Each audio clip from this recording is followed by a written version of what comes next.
So, again, thank you so much for joining me today. We are talking about psychological safety and accountability in the workplace. So, how do we build trust, really get our employees to kind of take ownership of projects and boost high performance in the workplace? For those who don't know me, my name is Megan Wollerton, and I own Life Force Wellness.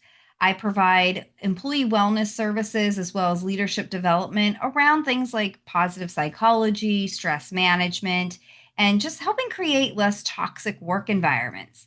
Now, I didn't always work in health and wellness. I actually started in the oil and gas field industry, where I was told very early in my career that drill rigs run 24 hours a day, 7 days a week.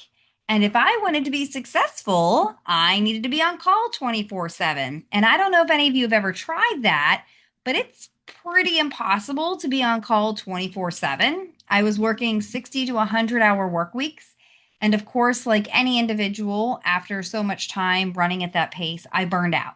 And I left the industry and realized just how burned out I was, riddled with anxiety, estranged from friends and family. And so I got into health and wellness. That's actually what started me down a lot of this rabbit hole. So I became a certified personal trainer, health coach, nutrition coach, started working with high end clientele who were business owners and leaders. And they said, hey, you know both sides now. You know what it's like to be the employee in the grind. And you know all these new tips and tricks with health and wellness. Could you come in and work with our company and our employees? And so I got my corporate wellness specialist certification. And 2020 happened, and I could see a big shift with mental health being a real issue in the workplace. People are not meant to be in isolation like we were. So I got certified as a positive psychology practitioner and then followed that with a certification in stress management, sleep, and recovery. And most recently, just finished my advanced certification in change psychology. So you can see since 2020, a lot of the focus at Life Force Wellness has been on psychology, creating those psychologically safe work environments, working with leaders to create less toxic work environments for people. And that in turn helps to boost employee well being. So we still do the step challenges. I still work with people one on one, but a lot of our focus lately has been in leadership development on topics like this. So, why does this matter? Why have we really shifted from, that kind of individual piece to really focusing on things like psychological safety and mental health in the workplace? Because we're seeing it. We're seeing it in all kinds of different industries. It's not kind of niched into one. We're seeing issues where people are avoiding difficult conversations. And I don't know if that's something that's happening at your organization where managers are just not willing to sit down with their employees and have the hard conversation to talk about performance improvement or to correct certain behaviors.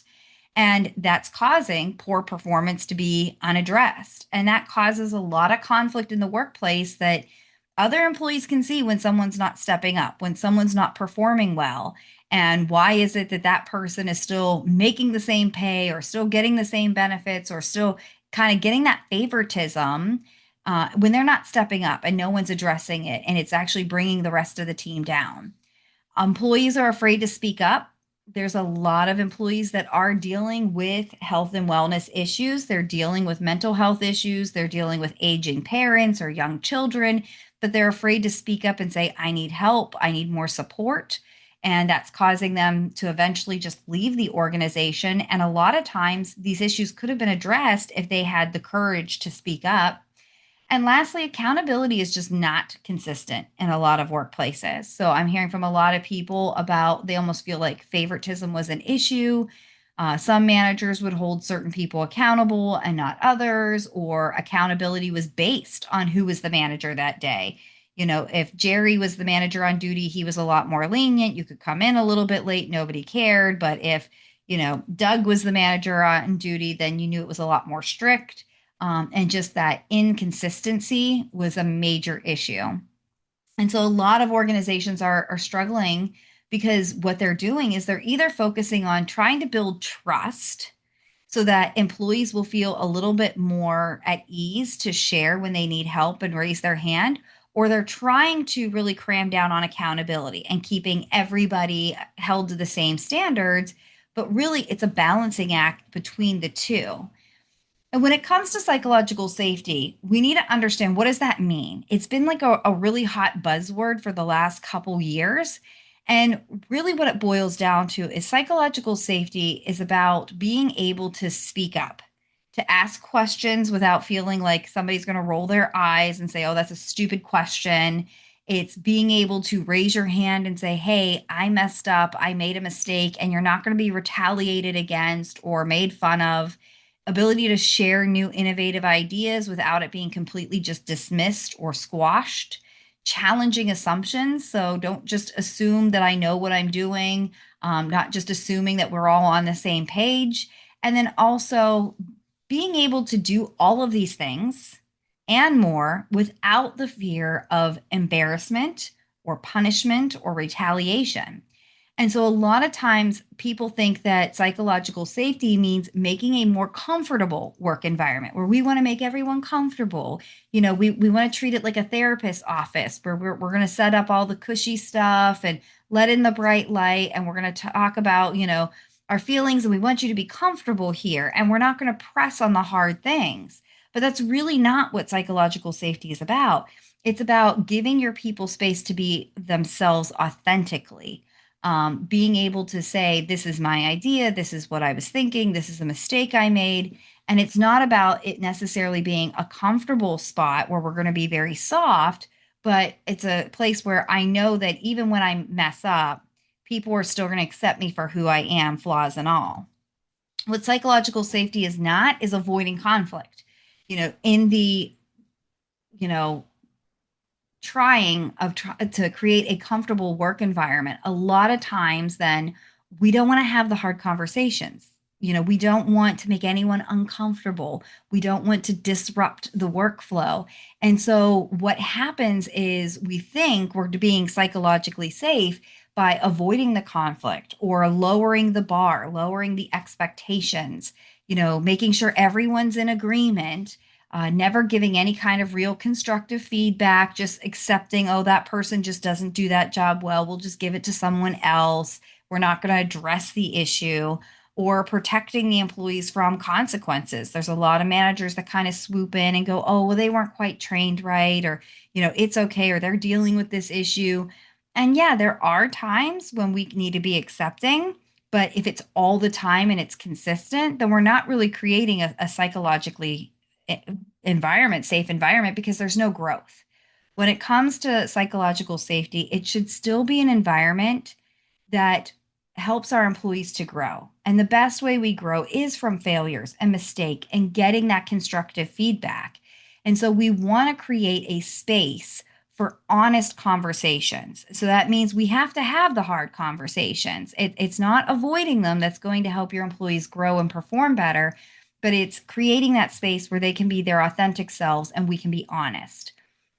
So the accountability trap that I'm seeing some managers fall into is that either they are providing low safety and high accountability, that we are trying to weed out our workforce. We want to get the best high performance. We're going to set a really high bar.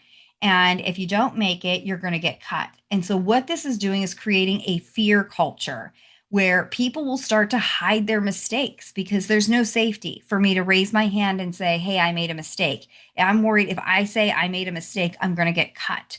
That also is going to encourage your employees to avoid taking any kind of risks.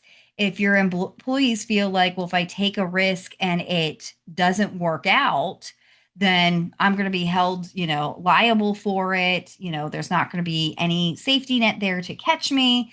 And so they're going to stay silent. And so any of those new, innovative, creative ideas you want your employees to have, if you're holding them to this really high accountability standard where they can't mess up and they have to always be on, you're creating a culture of fear.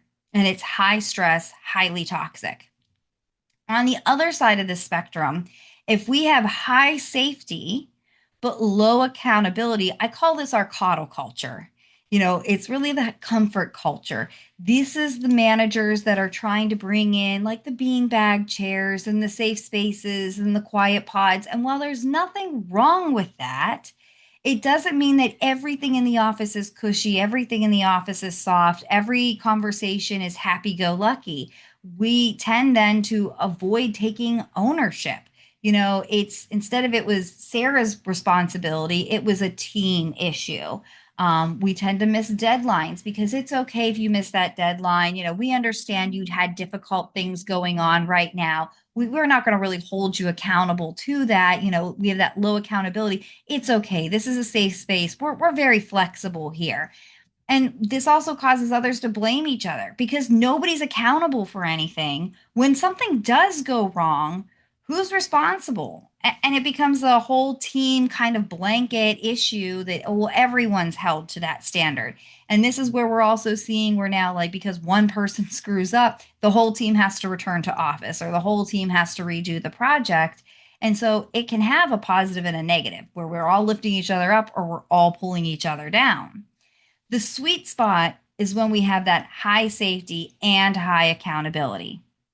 When you have that, people will speak up, they will take ownership, they will learn from their mistakes, they will give proper feedback, and they will grow through the challenges. And this is really where our high performing teams live. So if we're looking at this on a matrix, we can see low accountability, low psychological safety. That's also that apathy culture.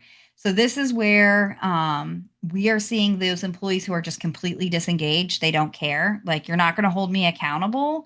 And you're also not going to keep me safe if I try to step outside the norm. So I don't care. I'm just going to show up. I'm going to do the bare minimum. It's that not my job mentality. That's not part of my job description, not my circus, not my monkeys kind of thing. So when we have low safety and low accountability, that's where you get apathy. When you have high accountability but low psychological safety, all your employees are running in fear because they just know the book is going to get thrown at them no matter what. When you have high psychological safety but low accountability, that's that comfort or that coddle culture. So that sweet spot is high safety, high accountability. That is where we really develop our teams because they have the ownership. You're going to give them the hard tasks. You're going to give them the feedback. They're going to learn from that. And they know that it's a safe space, that they can be their authentic self, that it's okay to make mistakes. We're going to train you through that. We're going to provide you that support that you need to grow and get through that. So we need to have both.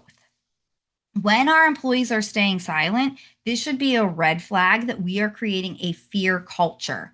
And this is what I will say that I am seeing more than anything. I don't know if it's because we have a really competitive job market right now, and that a lot of employers are just trying to maybe weed out maybe those that aren't performing or aren't engaged. And what we don't realize is sometimes what managers are seeing as disengagement is actually a form of self protection. If you have employees that just stay quiet and try to like keep their head down, do their work, they're doing the work and they're doing maybe even more than the bare minimum. They're not in that apathetic stage, but like they're not stepping out, they're not stepping up. It could be that they are working out of fear. It may be a fear of looking incompetent. If there's somebody that has a very fixed mindset, they don't want to look stupid. Maybe they're afraid of the conflict that comes with, maybe taking control or ownership of something that somebody else wanted ownership of. They're afraid of being blamed for something that maybe they weren't totally prepared for or totally in control of. And it's just overall a fear of that negative consequences. And so when we're trying to engage our employees, and that's something I'm hearing from a lot of leaders, how do we get our people to like come up with new innovative ideas? How do we get them to speak up? How do we get them to want to take ownership? The first question I have is, what kind of culture are you creating? Because if it's one of fear, you're not going to get that out of them. And not because of maybe a not wanting to, but more of a they're scared to. And this is where scarf model comes in. So if you were with us on a previous workshop, we did the don't push my buttons. It is up on our YouTube channel. You can check that out when I send out the link. We talked about this idea of the 5 main social stress triggers. And this was developed by Dr. David Rock. He's a neuroscientist. And we know that our brains process social stress, like social pain, the same ways it does physical pain. And so that fear that we get when we're in those types of cultures is very real. And some of the ways that this gets triggered is S stands for status. When we are dismissed, when we're talked down to in a condescending way, those kinds of things will trigger that status. When it is certainty, I don't know what I'm walking into. Who's the manager on duty? Are they going to be super chill or are they going to be throwing the book at me? What exactly is happening today? What are the deadlines? When there's that uncertainty, it creates a very stressful work environment. Autonomy. How much freedom do I have to be creative, or am I constantly micromanaged? Relatedness. This is a big one for psychological safety. Do I feel a sense of belonging, or am I just trying to fit in with the crowd? I love that Brene Brown, she said that her research found that the opposite of belonging is fitting in. So are your employees trying to fit in? And so they're just trying to fit a certain mold. And so you're going to get the same cookie cutter answers as you get from everyone. Or do they feel a sense of belonging where they can be their authentic selves and they can have that freedom to be creative and say some of the crazy things that might be on their mind that might be really good solutions to issues? And then lastly is fairness. We want that accountability, but it needs to be justly applied to all employees. We need to make sure that everyone is being held accountable at the same level. This is where also the trust equation comes in. So you cannot have psychological safety if there is not trust present. There needs to be a certain level of trust with the employees and the leaders. And one of the things I love about positive psychology is it takes some of these intangible kind of topics like trust and makes them a little bit more tangible. And so the trust equation really helps us to understand what does it take for our teams to start to trust us, that they can open up to us, that they feel like they can be their authentic selves. And it starts with credibility. How do I know the information you're getting me is credible? Like, how many years of experience do you have? What did you study? How do you know what you know? Please don't just tell me you read it on the internet. Please don't tell me it came from a TikTok. I want to make sure this is from a credible source. Reliability. Are you showing up when you say you're going to show up? If you tell your team, hey, I don't know the answer to that, let me get back to you, are you actually getting back to them? Are you showing up whenever it's like, hey, we're going to have a 3 o'clock meeting? You better be like the first one there and be prepared. Intimacy. How well do I actually know you? And then last is that self orientation. And this is a little bit of a balancing act. On one side of self orientation, it's very much all about me. I don't care about you. I don't care about your feelings. It's all about me. Nobody wants to work for that guy. On the other side, though, it's very altruistic. So everything is for you. And I will tell you that psychologically, whenever we are like, I'm going to do this for you and this for you and this for you, little red flags start to go up in our minds because we're like, okay, what's in it for you? It's kind of like that pushy salesman when he's like constantly throwing in all those freebies and you're like, stop. How are you making money on this? Like, there has to be something in it for you too. And so we want to have this balancing act that it's more for the other person, but they understand that like we're getting something out of it too. And it might just be that like this is something we enjoy or this is helping us. By me helping you grow, it helps the team. And so when we look at this trust model, even right now with what I'm doing, one of the very first slides I showed you was all my credentials. So it was like, here's how I'm certified. Here's the things I've been studying. Reliability. I was here. I was on time. Some of you who came early may have heard the music playing while I was getting set up. Intimacy. I shared my backstory and how I went from oil and gas to here. And it's those little things that start to build trust. And then self-orientation. I love learning. I love sharing what I learn with other people. This is something, hopefully, it comes through on these webinars that I'm truly passionate about. I don't want anyone to go through that toxic environment that I went through. But let's be honest, this is also how I pay my bills. It's doing the consulting and the trainings and the teachings that really help me to provide for my family. So that's a give and take relationship. It is that self-orientation. So how do we address poor performance without destroying trust? because this is where it comes down. A lot of people think, well, if I start calling out people, like I'm starting to build trust with somebody, we're starting to build a good relationship, and now I got to go and I got to tell them they're not performing well, or they're not going to hit their bonus markers, or that they did something, they made a mistake, and I have to be the one to call them out on it. Isn't that going to destroy trust? Not necessarily. Being honest with people is actually going to help build the trust. Don't let me continue to fail. Don't surprise me at the end of the year with a bad performance evaluation because of something I did 6 months ago. If I'm making a mistake, it's actually better for me for you to address it now. And we need to be very specific.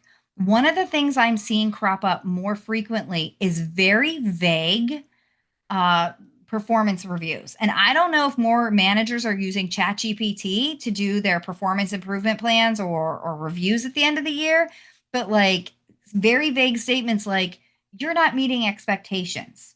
You're not putting out the quality of work I want you to do. You're not keeping up with the numbers. Like, what does that actually mean? Instead, you should be going to them and say, hey, let's talk about what success looks like and what supports your needs to get you there. Like, hey, you know what? You're not quite hitting the numbers. Let's talk about what is a realistic number for you, what the expectations are, and how can we best support you through that. We need to make sure we are focused on what are the actual expectations specifically. Is it a number they're supposed to hit? Is it, what are the performance metrics you're using in order to gauge their performance? What is the impact, not just for them personally, but also for the team, the company, and the overall mission? People like to know that what they're doing has a purpose and it's helping the end mission. Like, I'm not just doing this to make someone rich. I'm not just doing this to move it up the chain, but like, what is the actual impact that my job has on the bigger picture? Make sure we're communicating that. Support. What is the support that they have?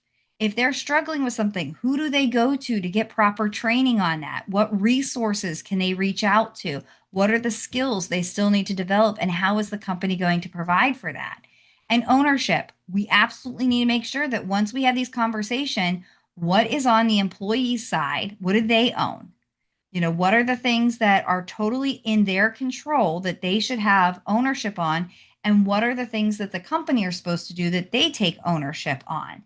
And this isn't about blaming when we sit down to talk about when we're not meeting expectations. It's not to point the finger and say, hey, you're doing a bad job, you're lazy, you're this. We're not trying to label anybody, but we want to sit down and we want to make sure it's just very clear. And when we address performance issues like this, it helps them to see, like, oh, they're not against me, they're for me. And when our employees shift from that, my company is for me, they are for my growth, they want to see me succeed because we're in this together. If I succeed as an employee, the company succeeds in its mission. When we are working together, and I can then be my authentic self and I can ask the questions, and I know I have support if I ask for help, that's what's going to create the psychological safety. But it also comes with knowing, what do I own and when is it time for me to raise my hand and ask for help? So, what I want leaders to do is shift from an idea of we have to rescue our employees. We have to swoop in like with our superhero cape and help them when they're starting to fail. Coach them, ask the open ended questions, and coach them up to the level you want them to be. Talk to them. That means giving them that feedback. Stop avoiding the hard conversations, with vague, you're not meeting expectations kind of language. Clarify, get very clear on what it is that you expect from them. And instead of micromanaging them and hand holding them, just hold them accountable. Once you clarify, this is what's expected of you, here's how we can support you, ask the questions, train them on what they need, and then hold them accountable and make sure they know this is what we're expecting of you. Do you accept this? And they say yes, then hold them accountable to that. Don't let it slip. Don't let them make excuses. I mean, we want to be empathetic when things come up in life, but there's still an accountability that they need to be held to. And so, what do you think for your organization that next step should be? Is it talking to your leaders or your employees about how to coach them up? Is it getting just really clear with what those performance indicators are? Or is it that we just need to start holding our people accountable, that once they know what's expected of them, we need to hold them accountable. The best ways to build a psychologically safe work environment is first create an environment where both leaders and employees admit their mistake.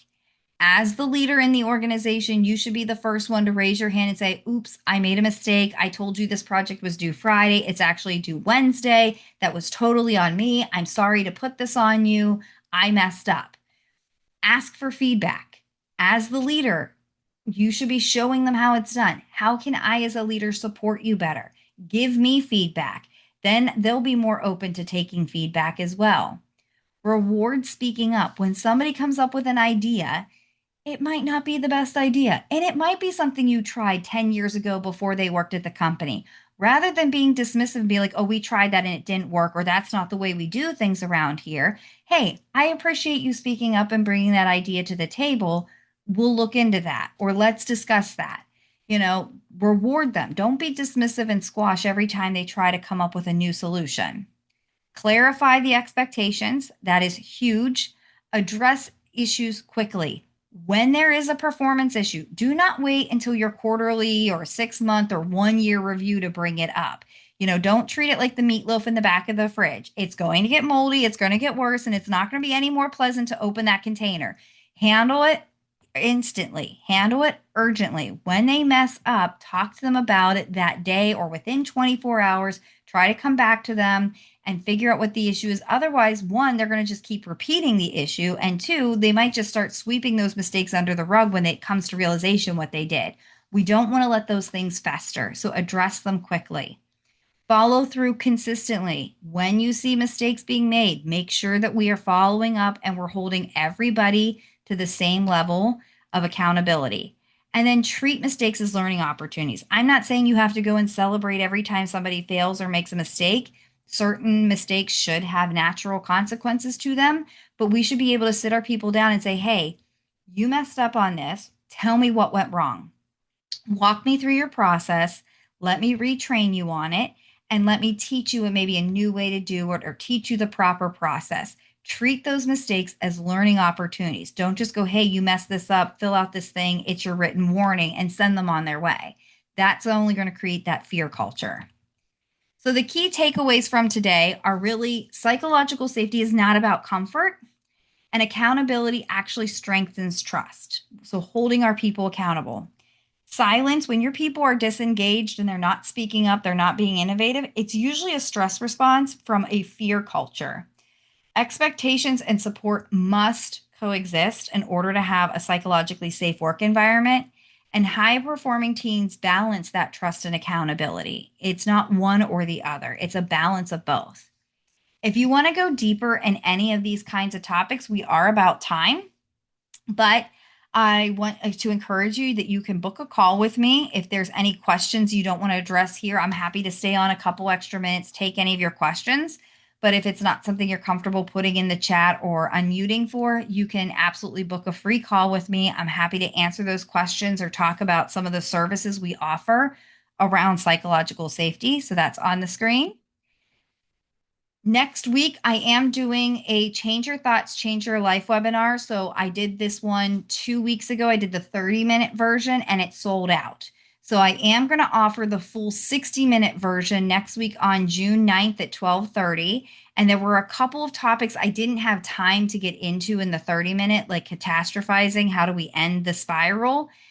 Worst case, best case, most likely case scenario framework. So it's an exercise you can do when you feel like maybe you are spiraling to that I'm going to die all alone when something happens. And then we're also going to talk about simple daily practices that help promote a positive mindset.